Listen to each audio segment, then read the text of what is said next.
through the hallways of academia and on the face of the moon.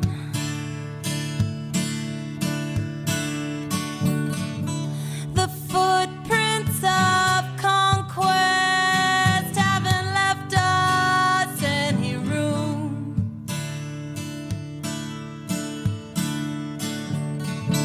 to say what we think or to speak what we know.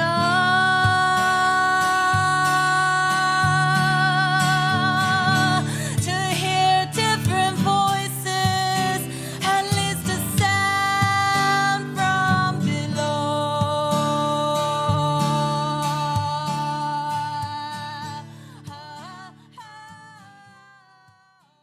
Greetings, and welcome to the 8th edition of Women's Liberation Radio News. The team at WLRN produces a monthly radio broadcast to break the sound barrier women are blocked by under the status quo rule of men.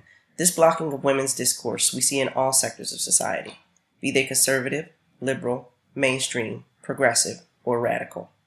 The thread that runs through all American politics is male dominance and entitlement in all spheres. I'm Katina Hyman, and today's edition is on motherhood, from the lesser-heard radical feminist perspective. I am a proud black lesbian mother, and my wife and I have joyfully parented our 20-year-old son together. Today, we hear a selection of reports, music, and commentary to reflect the perspective most of the media is missing, plus interview segments from our talk with midwife and Wolf member Mary Lou Singleton. But first, some headlines with Elizabeth McKeown.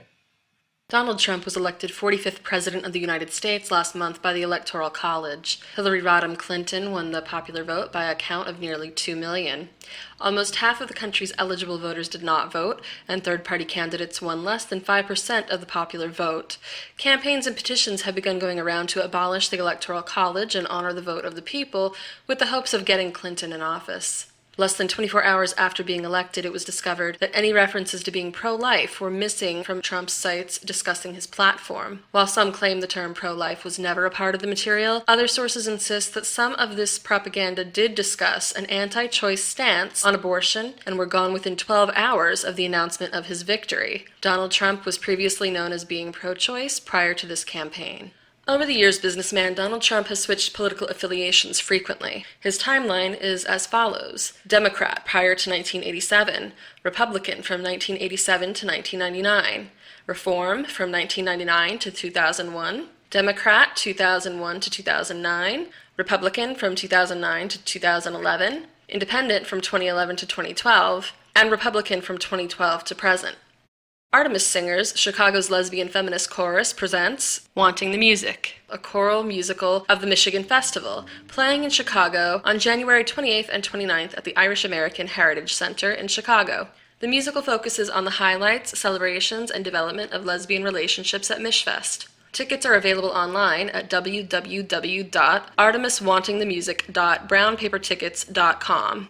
Early this November, William Daniel Johnson, chairman of the American Freedom Party, Trump supporter, and longtime white supremacist activist, sent out a robocall to hundreds of thousands of Utah households. The call attacked an obscure independent presidential candidate, Evan McMullin.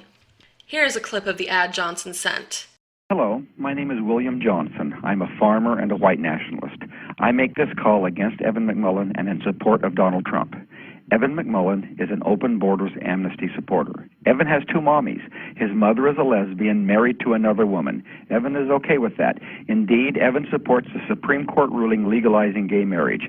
Evan is over 40 years old and is not married and doesn't even have a girlfriend. I believe Evan is a closet homosexual.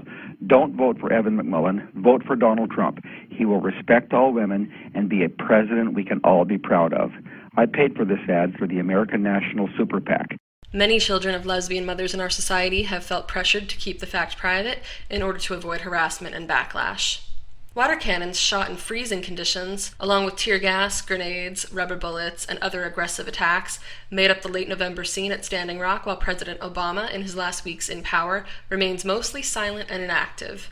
Protesters against the Dakota Access Oil Pipeline, a project that goes through sacred indigenous land and threatens the water and environment, are experiencing extraordinary abuses by government force, including one woman whose arm had been blown apart and may require amputation. The protesters, thought to number at least 4,000 during Thanksgiving, have been camped near the Standing Rock Reservation in North Dakota for several months now. The construction of the pipeline on Standing Rock Sioux territory poses a serious threat to the water and the land which it goes through. An earlier suggested route through Bismarck, North Dakota for the pipeline, which did not go through the same indigenous land, was rejected because of the negative impact it would have on those primarily white residents. As reported by ABC News, David Archambault II, who is chairman of the Standing Rock Sioux tribe, had this to say: "This pipeline was rerouted towards our tribal nations when other citizens of North Dakota rightfully rejected it in the interest of protecting their communities and water. We seek the same consideration as those citizens. It's disappointing to see our state and federal officials advance their corporate pro-big oil energy platform here in North Dakota at the expense of human health, safety, and tribal sovereignty." A viral video going around in private messages and social media dated November 14th by Candida Rodriguez Kingbird details how she has witnessed tribal airspace being invaded late into the night by aircraft, some without lights on, flying over the protected indigenous land at Standing Rock and spraying what is assumed to be some kind of chemical agent. At the time of the recording, Kingbird says this had been going on for days. She warns us to spread the message and adds, "This is an act of genocide from the U.S. government." Lots of celebrities and politicians have been getting involved in protests at the camp, from Jill Stein to Susan Sarandon to Amy Goodman, Jane Fonda to Bernie Sanders. Earlier in November, President Obama suggested they may reroute the pipeline, but conditions at Standing Rock only seem to be escalating. This oil project was funded by Texas billionaire Kelsey Warren, who has said that he believes President-elect Trump will expedite the building of the pipeline because he owns stock in the building company, according to the Associated Press.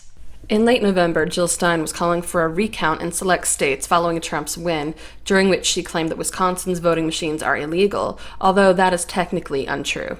Each state decides which machines are legal, and the touchscreen method used by a minority in the state was approved by the Wisconsin Election Commission. It is also not the same touchscreen method that prompted bans in California due to the ease of tampering. Stein raised millions of dollars for the recount during this time. A shocking triple homicide in Oakland, California is being reported by media as having been committed by a woman. A lesbian couple and their adopted son were murdered and their house set on fire by male-to-trans person Dana Rivers, formerly known as David Warfield. Rivers made national news in 1999 for being fired from his teaching position when, according to witnesses, he shared personal information with his students about being sodomized as a youth and that he always felt like a woman, as an explanation for why he'd be returning to school as a woman next fall. This was reported in a New York Times article at that time. After being fired, the media embraced Rivers as an LGBT hero, saying the reasons for his firing was for being transgender, and the ACLU helped him buy out his tenure. He began enjoying a new life as a transgender activist in the spotlight. Later, this took the form of protesting Mishfest for being a women-only space.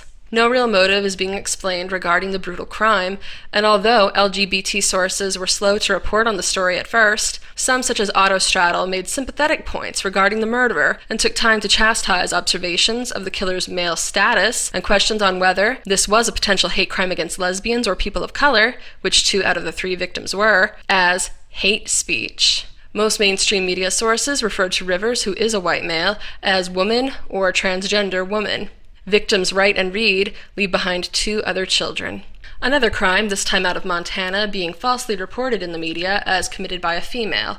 A local station in Billings and other sources report how a woman has been charged with raping a minor after having a sexual relationship with a 15-year-old girl under her parents' roof with their permission.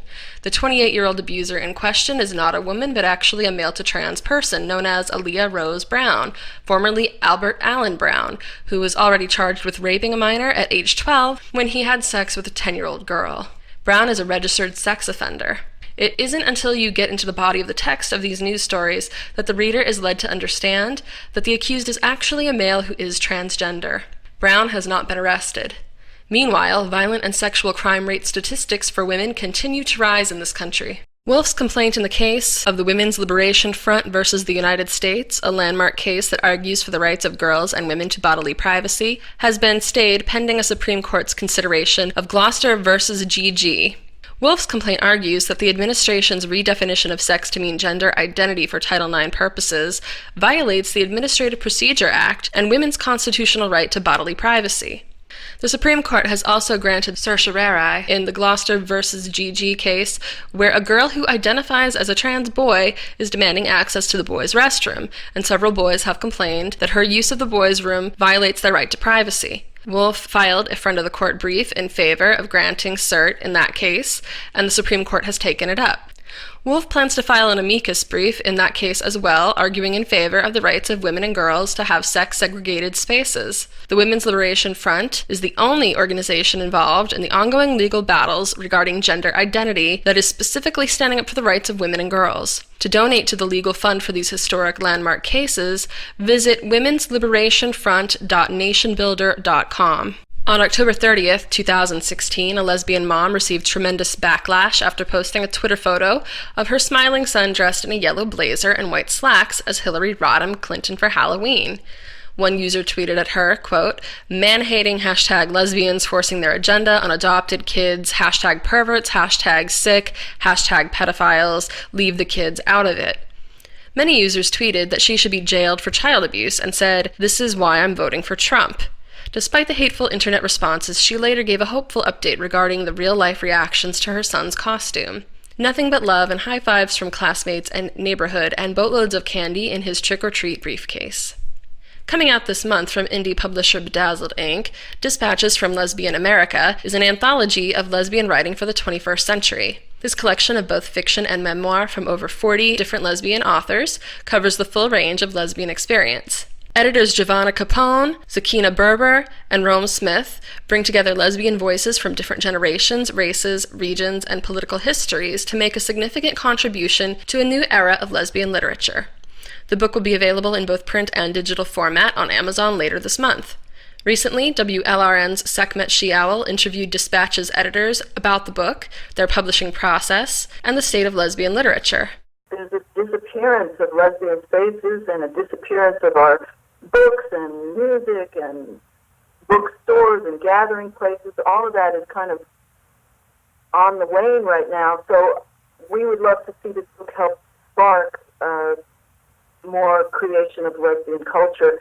And fortunately, there are quite a few more books coming out now around these themes, which is really exciting. Not just our book, of course, but other ones too. And that's really exciting, and so we're just hoping to reach as many women as possible in this country and internationally. The full interview is coming soon to WLRN's website. For updates on the release of Dispatches from Lesbian America, follow WLRN's Facebook page. So speak out, speak over, speak under, speak through the noise. Speak loud so I can hear you. I want to know you. I want to hear your real voice. I want to hear your real voice. Your real voice. Your real voice.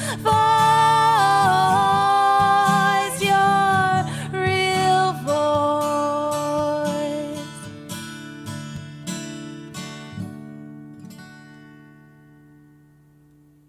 WLRN's Thistle Pettersen interviewed Jai Kalidasi by phone to hear her thoughts on what it's been like to be a mother and a radical feminist in a patriarchal society. She has been a feminist since 1970, when she was 12 years old.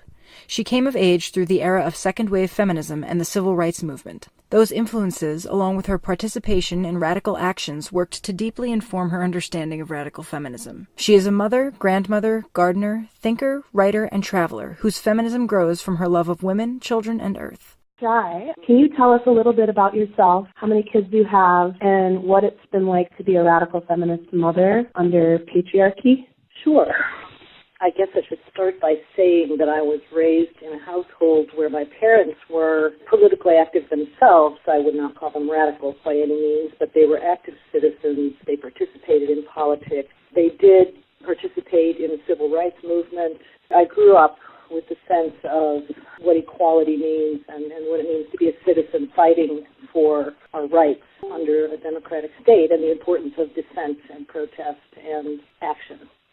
Various kinds of action, and being informed.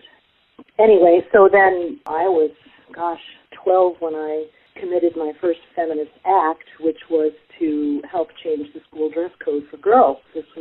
1970 when girls were still required to wear dresses and all that.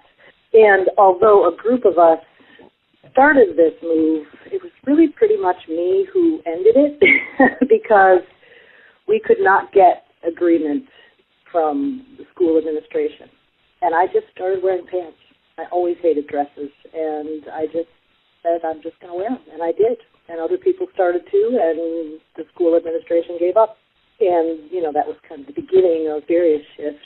It took me a long time to realize how much that affected me as well as had an effect in the greater world. Even then I was aware that I wasn't the only one doing it, that it was happening around the nation. So I felt myself to be part of a greater movement. And of course, at 12, my ideas about feminism and equality were very young, very naive, and I've learned a heck of a lot, mostly the hard way since then. But I did go into motherhood willingly and as a feminist, and with very distinct ideas about what that would mean.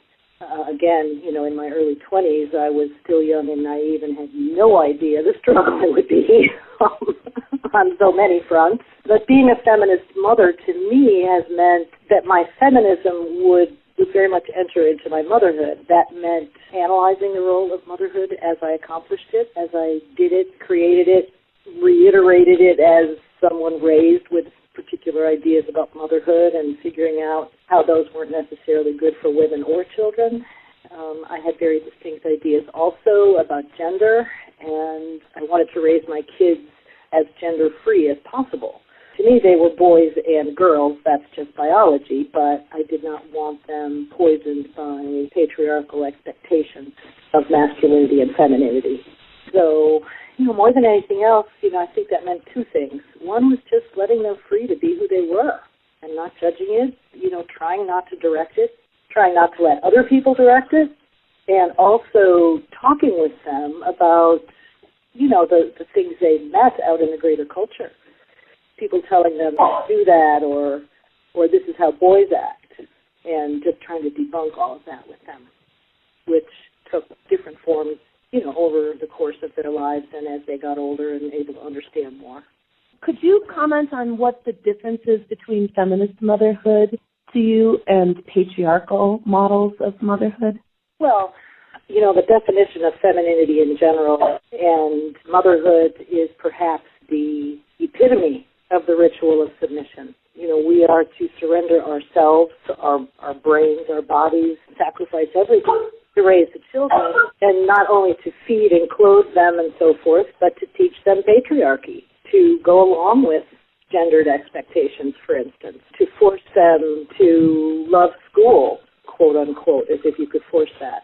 So there were different fronts that I worked on and struggled on, and all along the way, trying to continue thinking, analyzing, and not only seeing what the problems were, but what the solutions might be. And, that's completely a work in progress. I have no idea if I've done anything I could call a success as a feminist mother. I mean, patriarchy is not a place that really credits mothers with anything, no matter what we do. We're hated no matter what we do. That is probably the hardest lesson I had to learn over the years. There is no right way to do it because we're women. Yeah. Were you a single mother or were you partnered? Well, both, but for the most number of years, single. I had 3 partnerships with men in which children came about, but the total number of years that I had partners was only about 30% of the total number of years that I was raising children to the age of 18 and off on their own. So primarily I've been a single mom, and in some ways I preferred it. As a person, I preferred not having to deal with men with male entitlement, with, dads wanting to have opinions about things they had never really thought about. And I'm sorry to say it, but that's so often the case with fathers. They want to have an opinion about how you raise the kids, medical care, education, discipline, blah, blah, blah. But, have they ever read an article or a book or had a conversation about any of that? I mean, that was not my experience. And really among all the many families I've known and worked with and so forth, it's more the exception that a man does bother really thinking about it, reading a book, entertaining, critique of what he was raised with and ideas of how we can do this differently. Right. Yet when women are single moms, they have a whole other set of challenges that they have to deal with because we do live in a patriarchy and it's difficult. I mean, women are still earning, I think, like 25 cents less to the dollar that men earn out there. Yeah, it's like we're caught between a rock and a hard place when we decide to be mothers under patriarchy, whether we're single moms or partnered with a man. Absolutely.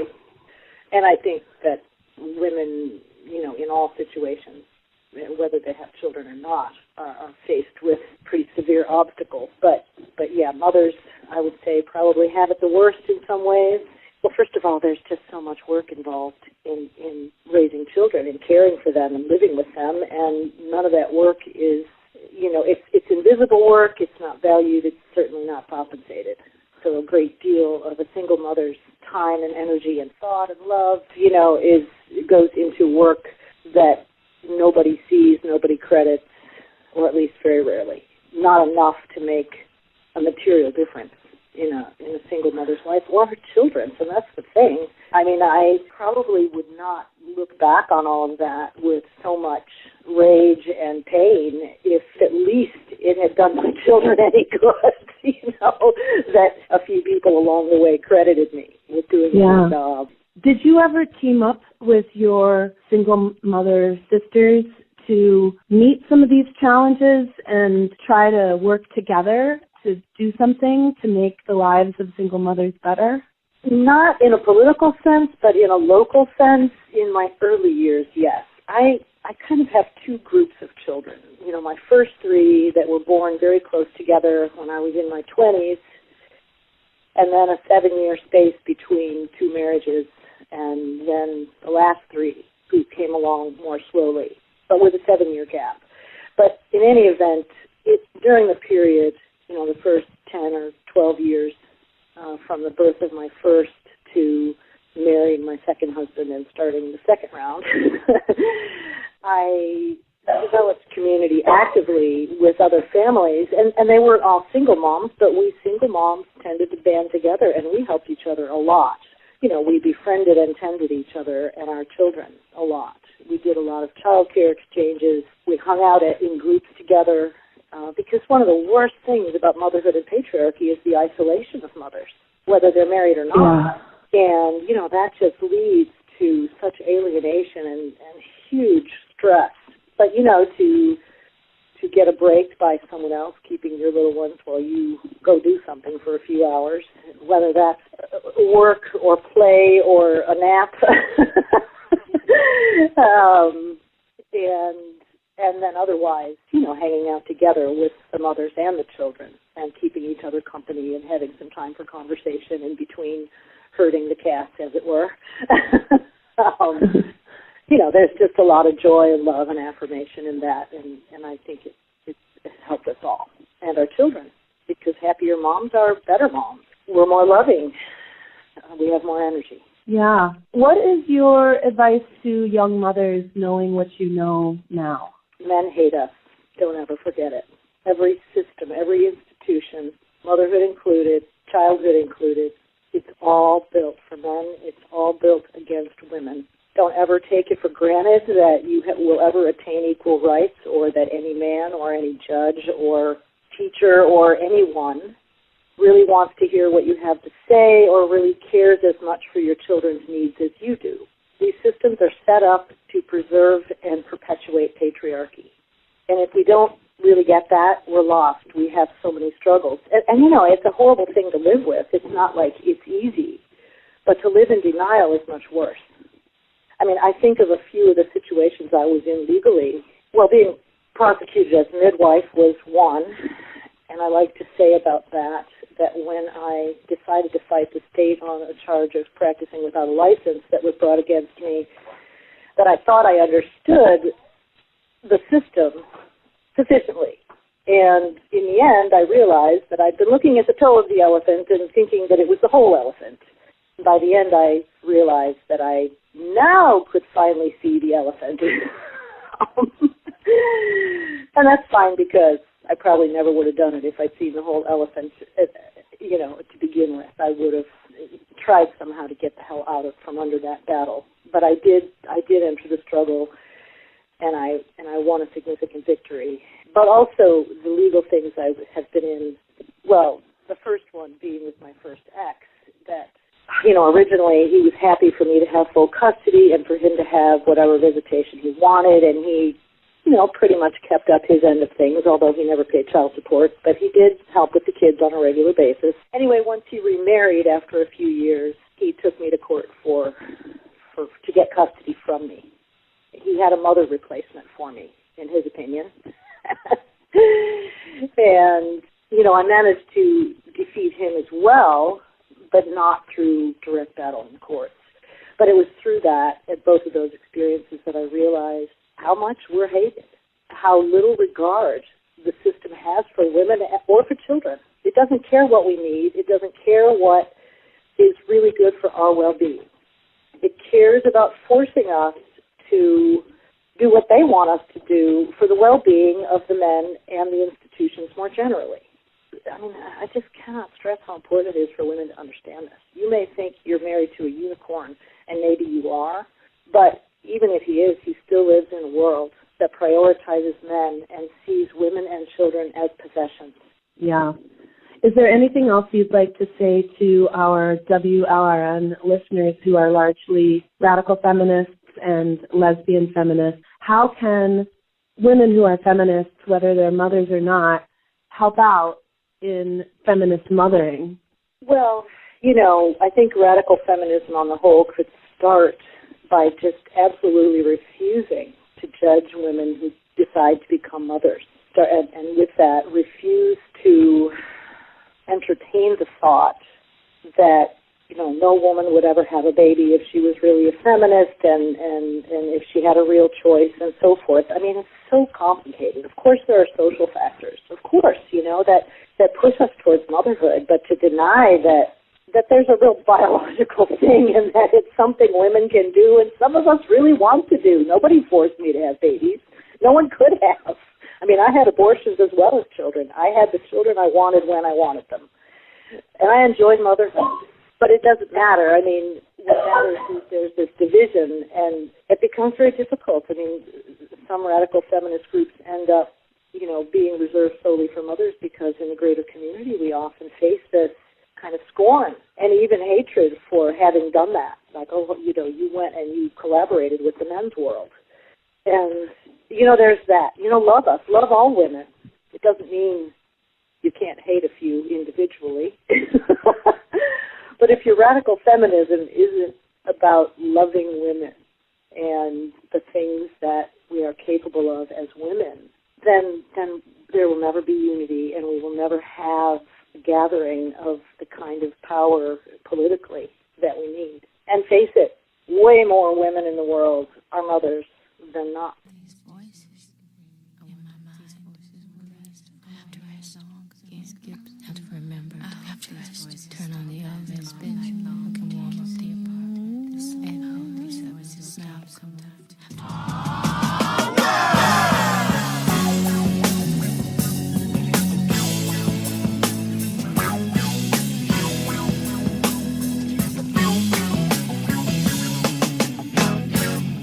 Here's my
Mary Lou Singleton is a member of Women's Liberation Front, a midwife, and was a co-author of the Open Letter to Manna, which addressed woman-erasing language in official midwifery literature. She was a contributing writer in the newly released book Female Erasure as well. Elizabeth McKeown had the opportunity to converse with her about radical feminism and the concepts of healthful childbirth and motherhood.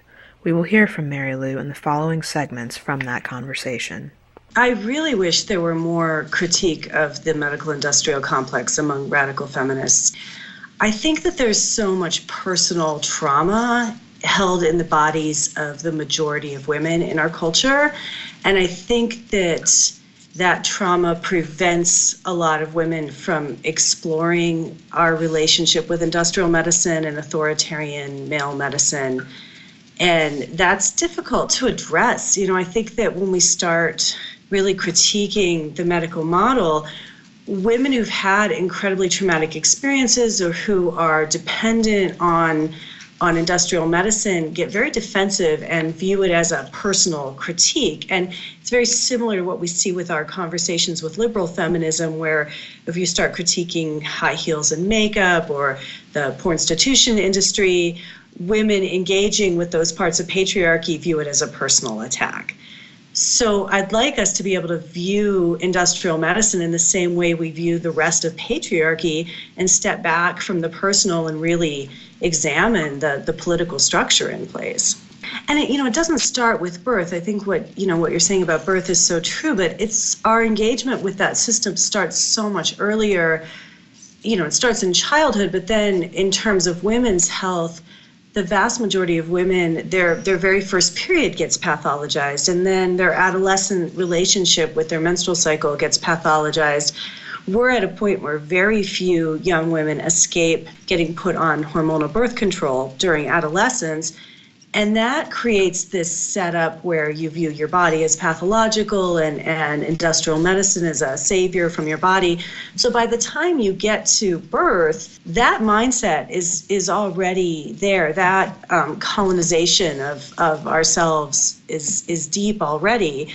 And then when we get to birth, most women start off their birth care within that industrial model. And by the time they get to their delivery, honestly, their stories of I almost died, that's often true at that point because of the way they've been mismanaged from the pregnancy test on. And how to have this discussion as a radical community, like, why are 90% of us unable to give birth normally? I think it's much higher than that. When you say at this point, Elizabeth, it's closer to 100% of women birthing in the hospital system are having a pathological birth. What's happening to women in birth is horrific, and I believe our birth practices are designed by patriarchy to destroy female fierceness, to destroy that awakening that you and I know happens in an undisturbed birth, that power that rises up. Like, you're a different creature on the other side of that, right? I think of that, like, I have been present at so many amazing, incredible undisturbed births. I've birthed my own children in that way, and I know that in my body that I'm different after each of those experiences, that it woke up this fierceness in me. It woke up this understanding that there's nothing I can't do. I want to live in a world where the vast majority of the mothers are awakened in that way. I think that liberals are really good at normalizing the crisis, of capitalizing on the crisis of the war on women, that we create this sort of like, the solution to abortion rights disappearing is everyone donate to abortion funds so poor women can travel 500 miles to get an abortion. That's not a solution. That is a response to a crisis that we should be fighting. That's a response to an attack on us that doesn't actually reverse the attack. I feel the same way about this pushing of everyone to get IUDs. I think that is just feeding that system where many liberals believe in order to be responsible, women have to take these medications. They have to be on some kind of hormonal birth control. I don't think that's the proper way to fight. I would rather see us educating women about their bodies. I'd rather honestly start addressing the culture of male sexual entitlement that pushes women into thinking they have to be having ejaculatory sex with men on a regular basis when many of them aren't even really interested in that. So 3 years ago, there was an assault on my town. I live in Albuquerque, where we have one of the last clinics that does late-term abortions. We have these very brave doctors, Shelley Sella and Susan Robinson, who are both feminists. Shelley Sella used to be a home birth midwife, is married to a midwife. These are very, very brave women, and they do late-term abortions, mostly for women who discover late in pregnancy that there is a lethal anomaly with the pregnancy or something wrong with the pregnancy where the mother will get very, very sick. So women travel from all over the country to this clinic for this service. And we had Operation Rescue invade our town and a lot of other right-wing forces to try to push a 20-week abortion ban that would have criminalized ending any pregnancy after 20 weeks without putting effort into saving the fetus, the same effort to save the fetus as to save the mother. So what that would mean for women is, if you were carrying an anencephalic baby, it'd be illegal for your provider, even in the hospital system, to induce labor before term. So that forcing women to carry pregnancies that are not compatible with extrauterine life for, another 4 months after that. It was a very misogynist push, and it's happening all over the country. So I was working with a group of friends who are all feminists to try to fight back against this and to keep this initiative from happening. And we were organizing on our own, and a lot of what we were doing, we got this incredible pushback from local Planned Parenthood and from our local funded pro-choice organizations. They called themselves the Coalition for Reproductive Rights, I believe. They call Trust Albuquerque Women was their name during this push. And Planned Parenthood sent what we started realizing were spies to all of our meetings to try to police our language, to tell us how we could talk about abortion. The Planned Parenthood representative would tell us, don't use the word abortion. You say difficult choice. Don't even mention abortion when you're trying to fight this abortion ban. And up until this point, I had always thought I was on the same side as Planned Parenthood.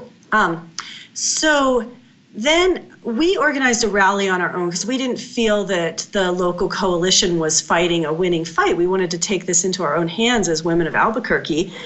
And that's where I met the women of Stop Patriarchy, the people, the activists of Stop Patriarchy, and seeing Planned Parenthood's reaction to Stop Patriarchy, where we were told you can't engage with them, they're too radical, they'll make us lose. I just started seeing this other dynamic, and being involved with Stop Patriarchy, I met Carol Downer and I met Merle Hoffman. I met these women who'd been involved in the fight for abortion rights since before Roe versus Wade. And I also met independent abortion clinic owners and heard story after story of how Planned Parenthood has worked for decades to stop the feminist women's health movement from having our own locally controlled feminist women's health centers where we have women's health in women's hands. And I believe Planned Parenthood is not a feminist institution. I think that they're a patriarchal authoritarian institution that happens to provide abortions and birth control. They're riding the cash cow of medical transgenderism right now too, and many Planned Parenthood clinics are now gender transition clinics. They're training their providers in this incredibly lucrative medicalization of gender that's happening, where young people and people of all generations are being sold this idea that you can opt out of being a member of the oppressed sex class and go get testosterone and change your, they're selling the idea you can change your sex, which you and I know you can't do, but you can change, your gender presentation. So they're making money off gender, and they are also erasing women from the language of female reproduction. It's horrifying to watch them start referring to women as menstruators, people with uteruses, uterused people. That is how they are now referring to women. And there's that book, Killing the Black Body. Do you remember who wrote that, Dorothy? That's a great book that has very good radical history of how the Kellogg Foundation and other ruling class people at the, foundations and forces at the time that had a population control agenda co-opted Margaret Sanger's work and turned this into a ruling class population control organization. I think that's something we have to really work so hard to educate everyone we know on right now, is that there's liberal patriarchy and there's conservative patriarchy, and Planned Parenthood is a liberal patriarchal organization. And I think, I agree with Sansara Taylor, the founder of Stop Patriarchy, that between the Pope and the pimp, there is no fundamental difference. And right now our options are being set up that you can either align with the Pope lobby or the pimp lobby, right? And I think Planned Parenthood is very invested in making women sexually accessible to men. The Midwives Alliance of North America, which started as the grassroots organization for the home birth, the liberated birth movement. It started off as the grassroots organization to represent midwifery as a social movement, not as a profession, and now has become professionalized. The Midwives Alliance of North America 2 years ago changed its language in its core competency document to erase the word woman and replace it with pregnant individual and birthing parent in order to satisfy, they said, in order to be inclusive of people of all gender identities. So essentially they erased biological sex as the lens through which we view human reproduction and told their membership that gender identity is the lens through which we should view who is giving birth, and took out the words woman and mother from the core competency document on how to be a competent midwife, which I found really horrifying and unacceptable. So with a group of other midwives and my friend Michelle Pacino-Smith and several other midwives collaborated with us, we created a response to this, an open letter to the Midwives Alliance of North America explaining our concerns about this erasure of women, of this embracing of what we feel is big medicine technological interventions. There was no critique of what's being done to people by the gender industrial complex, no addressing of how women who've been on testosterone for years might have riskier pregnancies and births, and is that even within the scope of practice of home birth midwifery? Is that still normal birth? And we published this open letter and called for signers, and we got many, hundreds of signers, many of whom were prominent midwifery activists. Susan Hodges, who's the founder of Citizens for Midwifery, Guji Cook, a powerful indigenous midwife, Ina May Gaskin, who wrote Spiritual Midwifery, who many people believe is one of the mothers of the modern home birth movement in the United States, signed our letter in support. MANA has never responded to our concerns. They have never given us an official response. Their response was to ignore us and to really promote gender ideology even harder. At this point, I believe we also have to call for a deprofessionalization of midwifery, that women own birth, and that this is not a profession. And that's a place where there's going to be some contention. And I'm not saying women shouldn't be paid for the work they do, but I think women should view birth as something that belongs to us and to our sisters. This is one of the reasons I no longer carry a midwifery license, is I no longer believe that professionalization is the answer. I actually think that's a way of handing midwifery back to the patriarchy. It's heartbreaking. I really counted on the radical birth community to not go insane. I counted on them to maintain an understanding that only female members of a sexually dimorphic species give birth. And this is crazy. And this particular disconnection from biology is so disturbing to watch. It's really upsetting on so many levels to watch people buy into this, which it feels like a new religion or a new form of patriarchy, a new ideological twist of patriarchy, and watching it take root in our culture is so disturbing. And just seeing, when people promote genderism, it's very disheartening to see all of these people that you thought you had common ground with, that you really thought you were working toward women's liberation with, watching them embrace this belief in sexism, really, isn't it? This belief that there are these innate male and female soul essences, and that male and female really is nothing but this set of sexual stereotypes, and which one you identify with is which one you are, and also this hatred of the body that comes with it, and this complete disconnection from life, as we're at this critical place as a culture where, the whole systems of biology are unraveling all around us. We absolutely need to be going in the other direction. Let's look at what industrial birth looks like in this country. Let's look at what over 90% of women are getting for their birth. They discover, they figure out they're pregnant, and they go in, they present themselves for prenatal care. They essentially hand themselves over to the authorities, right?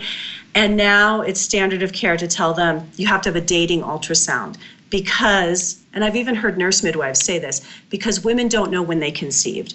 So from the very beginning, you're told the authorities know more about your body than you do. Even if you present your calendars and you've been tracking and taking your temperature, they tell you evidence-based medicine says women don't know when they conceived. So you have to have a dating ultrasound. And then this is followed by a series of ultrasounds where the pregnancy is not real until we can see it on TV. We have to be able to see your baby on the computer screen, and then it's real. And then the entire prenatal care process is a series of looking for pathology and continually reinforcing the message that if we don't keep track of you constantly, if you aren't constantly monitored by authorities, you're going to kill your baby, right? That's the messaging. So by the time a woman gets to term, if she even goes into labor on her own, and at this point, a huge percentage of women are induced, that most women don't even go into natural labor anymore. But if she does go into labor, she then presents herself to the authorities again. She goes into the hospital where she's immediately restrained. And we pretend we don't restrain women in labor anymore. We talk about the 50s like that was so barbaric that they handcuffed women to the bed.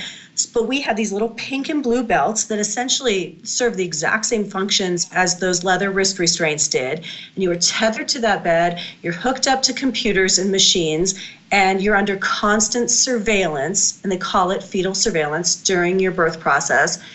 You can't move. You're absolutely restrained to the bed. If the belts weren't enough, you also have an IV, so you're triply tethered, right? You've got the contraction monitor, the fetal heart rate monitor, and an IV. And then sometimes they put a fetal scalp, like you've got things coming in your vagina. They come in and do multiple vaginal exams that are not optional. So essentially you're being digitally raped the entire time as well. And no wonder no one could get her baby out. If you treated any other mammal that way, she would rip your face off. This is how we're treating women in labor. No wonder no one has a normal birth experience. How can anyone let go and go animal and let that life force move through her under those circumstances? And usually when women have that story of being done to by midwives, it is because the midwives are placed in this adversarial relationship by the state with their clients, with the women. And also the midwives are viewing themselves as authority figures, not sisters helping sisters at a birth. When I was practicing, I had a very, very busy home birth practice, and I'm so grateful to have had the opportunity to do that. I really viewed my goal as, if this woman thinks I delivered the baby or I got the baby out, I didn't do my job right. My goal is that she knows she did it herself, and almost as like a training ground for her to know she could have her next one unassisted. I do feel kind of despondent about the state of the natural birth movement, and wondering how to get it back into women's hands, and how to, once something's been co-opted by liberalism, it's so much more difficult to wrest it back than if it's just pure authoritarianism, right? And getting back to really having debates with each other and really coming together and disagreeing and sussing things out. We believe that we're not allowed to disagree anymore, and that prevents us from even having these conversations. I don't trust any system that's telling us not to trust our mothers.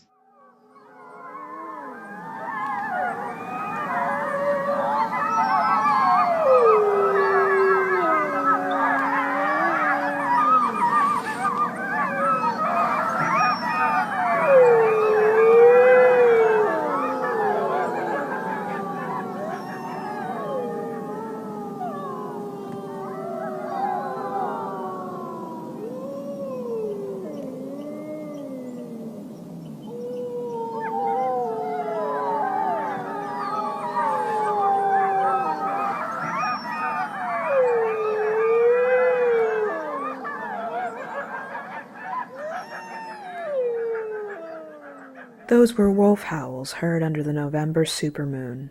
And now, Everyday Goddess by Celia Ferran. No big deal. I'm just an everyday goddess.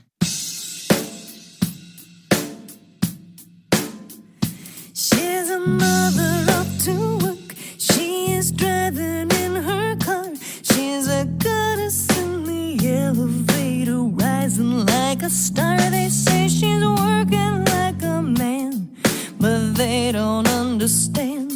She's dancing with the goddess in her heart. She's that woman on the phone. She's smoothing out a deal. And though her back is aching, she's a goddess in high heels. She works 6 a.m. to 3, and it may be hard to see, but the beauty of the goddess runs deep. It's really no big deal, I'm just an everyday goddess, doing all my goddess duties, trying to find a way.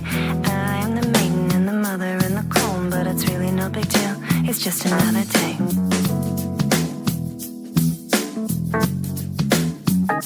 She's a goddess in a skirt, long lean legs. She can drop you to your knees and make you beg. We are obsessed with her body, but we don't see that the beauty of the goddess lies beneath. She's a goddess on the job, a goddess in your bed, a goddess for the children, and she keeps her family fed. You must never treat her mean, always elevate your queen. She's the everyday goddess of your world. It's really no big deal, I'm just an everyday goddess, doing all my goddess duties, trying to find a way. I am the maiden and the mother and the clone, but it's really no big deal, it's just another day.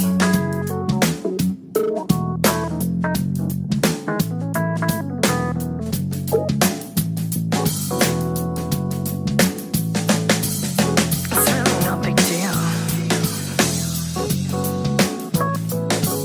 It's really no big deal. It's really no big deal, I'm just an everyday goddess, doing all my goddess duties, trying to find a way. I am the maiden and the mother and the clone, but it's really no big deal, it's just another day. It's just another day. It's really no big deal. It's just another day. That concludes WLRN's 8th edition podcast on motherhood from a radical feminist perspective, produced by Jenna DeQuattro this December 1st, 2016. I am Sekhmet She-Owl. And I'm Elizabeth McKeown. Thanks for tuning in. Be sure to tune in again for the first edition of the new year on January 5th, 2017, when our topic will be on the conflict at Standing Rock. WLRN is volunteer-powered radio. It is only by the hard work of our team members that we are able to produce quality programming each month. Please take a look at our website and the new tab called Help WLRN Get Station Shirts to donate and have your name entered to win a light gray cotton V-neck shirt with one of our designed logos by Celine Michaels. We will order the shirts once we have enough funds to do so and randomly select 2 winners from all those who donate $20 or more. The rest of the shirts will be distributed to WLRN members and used for giveaways or rewards for future fundraising efforts. Thanks for supporting women's independent media. We also welcome any feedback or questions. Feel free to write us at WLRnewscontact@gmail.com. This is Sarah Barfraz, signing off for now. The team here at WLRN is dedicated to bringing you quality monthly podcasts on topics other media sources won't touch, from the perspective you're not supposed to hear. Thanks to your donations, we've been able to make these programs 1 hour long and will continue to do so. Women's Liberation Radio News relies on your grassroots efforts in sharing radical female voices, so please share this widely. On behalf of myself and my sisters here at WLRN, I'd like to wish you a warm holiday season and a prosperous new year, full of awakening and revolution. But how will we find our way out of this? What is the antidote for the pain? patriarchal kiss. How will we find what needs to be shown? And then after that, where is home?